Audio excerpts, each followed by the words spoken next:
কোন ছেলে 2 তালাক দিলে তার হুকুম কি? এটা কেমন? কোন ছেলে দিবে না, কোন পুরুষ বা কোন স্বামী কি হবে? কোন স্বামী যদি 2 তালাক দেয়, ইসলামের তালাক হলো 3টা। বলেন কয়টা? সমাজের মধ্যে তালাক প্রবণতা এমন বেড়ে গেছে, তালাকের গুলি কয়টা?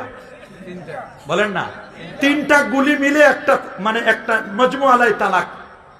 ইসলাম বলছে 3 মাসে 3টা গুলি মারো, একসাথে মেরে দিও না। কয়টা গুলি মারতে হবে? 3টা পবিত্র অবস্থায়। একজন নারী 3টা পবিত্র অবস্থায় 3 তুহুরে 3টা গুলি মারবে। প্রথম মাসে 1 গুলি, ওই গুলিতে যদি ঠিক না হয় তাহলে দ্বিতীয় গুলি রেডি আছে, দ্বিতীয় গুলিতে যদি ঠিক না হয় তাহলে 3 নম্বর গুলিটা রেডি আছে। এখন কেউ যদি একসাথে 3টা গুলি মারে, মরবে না? কথা বলেন। ইসলাম বলে দিয়েছে হানাফি মাযহাব মতে একসাথে 3টা তালাক দিয়ে দিলে তালাক 3 তালাকে হবে। তবে এখানে আবার একদল ইমামপন্থী আছে, একসাথে 3 তালাক দিলে 3 তালাক হবে না, কয়েক তালাক হবে। আমাদের দেশের আহলে হাদিসের কিছু ভাইও আছে, তারা বলেন যে একসাথে 3 তালাক দিলে 3 তালাক হবে না, কয় তালাক হবে? আর হানাফি মাযহাব মতে একসাথে 3টা গুলি মারলে 3টা গুলি লাগবে না, একসাথে 3 গুলি মারলে 3টা তালাক দিলে 3 তালাকে হবে। এই ব্যাপারে অসংখ্য হাদিস রয়েছে। তবে কোন স্বামী যখন স্ত্রীকে তালাক দেয়, ওয়াহাতাজ্জাতিল আরশ, আল্লাহর আরশটা কেঁপে উঠে।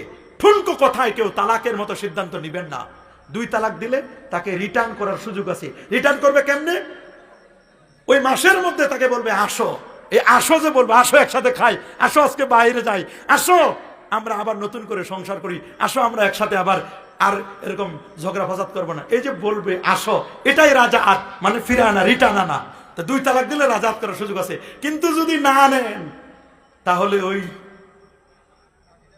ট্রেনের জরিমানার মতো, যদি খালি বারবার কথা বলে তাহলে জরিমানা বাড়তে থাকে, তাহলে কঠিন হয়ে যাবে, মুগাল্লাজা হয়ে যায়, তখন বড় কঠিন বিপদ। 2 তালাকের পর যদি রিটার্ন না করেন তাহলে তো একেবারে কঠিন বিপদ হয়ে যায় সামনে। এই জন্য সাবধান। 2 তালাক দিচ্ছেন, তাড়াতাড়ি রিটার্ন করে নিয়ে আসেন। আল্লাহ আমাদের সবাইকে কবুল করুন, আল্লাহ আমাদের সবাইকে সঠিক সমঝ দান করুন। দর্শক, আল্লাহুম্মা সাল্লি ওয়া সাল্লিম ওয়া বারিক আলাইহি। যারা